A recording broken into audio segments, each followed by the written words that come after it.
ভয়াবহভাবে নিচে নামছে ভূগর্ভস্থ পানির স্তর। 50 বছরে পানির স্তর 6 থেকে নেমে এখন 75 মিটার গভীরে। এর অন্যতম কারণ ভূগর্ভের পানির অতি ব্যবহার, অপরিকল্পিত উন্নয়ন, জলাশয় ধ্বংস এবং নদী বা খালের তলদেশের দূষণ। এতে অতিবৃষ্টিতে জলাবদ্ধতা তৈরি হলে ভূগর্ভে পৌঁছাতে পারছে না পানি। মারাত্মক বিপর্যয়ের ঝুঁকি দেখছেন বিশেষজ্ঞরা। সম্প্রতি অতিবৃষ্টিতে তলিয়ে যায় রাজধানীর বেশিরভাগ এলাকা, তৈরি হয় ভয়াবহ জলাবদ্ধতা।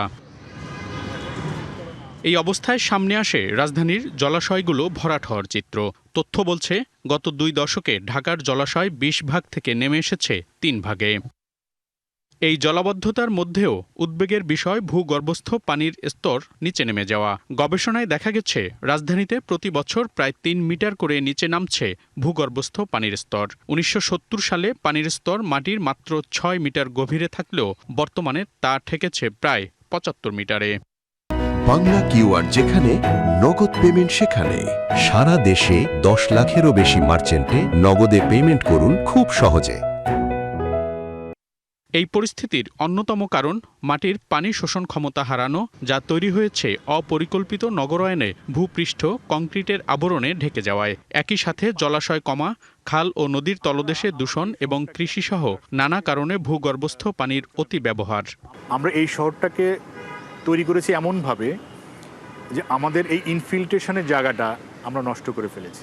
উন্নয়নের যে তত্ত্ব, সেই তত্ত্ব অনুযায়ী আমরা আমাদের শহরের প্রায় 80% সারফেস কনক্রিট বানিয়ে ফেলেছি।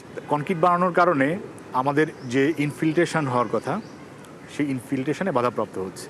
ভূগর্ভস্থ পানি কমে যাওয়ার ভয়াবহ প্রভাব পড়েছে সুপেয় পানি, কৃষি, জীববৈচিত্র্য এবং মাটির গুণগত মানের ওপর। এই অবস্থা চলতে থাকলে সামনে আসবে খারাপ পরিস্থিতি, শঙ্কা বিশেষজ্ঞদের। ভূগর্ভস্থ পানির ভলিউম কমে যাওয়ার কারণে এখানে হেভি মেটাল কন্টামিনেশন হয়, ফলে এটি স্বাস্থ্য ঝুঁকি তৈরি করে।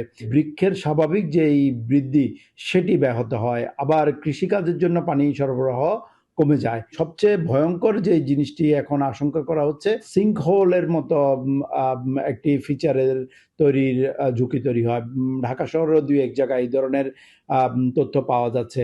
বিশেষজ্ঞরা বলছেন, পরিকল্পিত উন্নয়ন, জলাশয় বাড়ানো, খাল বা নদীর তলদেশের দূষণ কমানো এবং ভূগর্ভস্থ পানির ব্যবহার কমাতে পারলে ধীরে ধীরে পরিবর্তন আসতে পারে এই পরিস্থিতির। তবে দেশব্যাপী সরকারের খাল ও নদী খনন ও পুনঃখনন কিছুটা আশার আলো দেখাচ্ছে এই সমস্যা সমাধানে। মনিরুল সোহাগ, ডিবিসি নিউজ, ঢাকা।